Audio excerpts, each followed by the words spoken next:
అందరికీ నమస్కారం అండి. ఈరోజు మనం ఒక ఇంట్రెస్టింగ్ టాపిక్ గురించి మాట్లాడుకుందాం. మీరు వినే ఉంటారు, నీకు స్నేహితులు లేరా, ఎప్పుడూ ఒంటరిగా కూర్చుంటావు అని కొందరు అడుగుతూ ఉంటారు.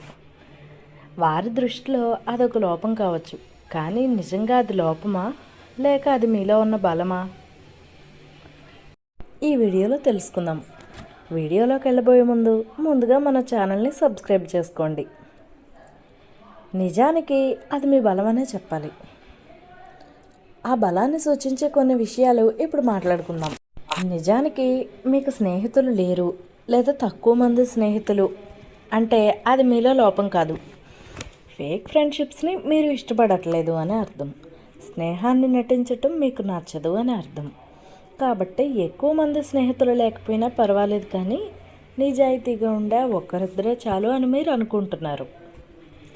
సెకండ్ పాయింట్, మీరు ఏదైనా నిర్ణయం తీసుకోవాల్సి వస్తే మీకు స్నేహితులు పెద్దగా లేరు కాబట్టి స్వతహాగా మీరే ఆలోచించి ఒక నిర్ణయం తీసుకుంటారు. దీనికోసం ఎవరి మీద మీరు డిపెండ్ అవ్వరు. దీని ద్వారా క్రమంగా మీరు మంచి ఆలోచన పరులుగా మారుతారు.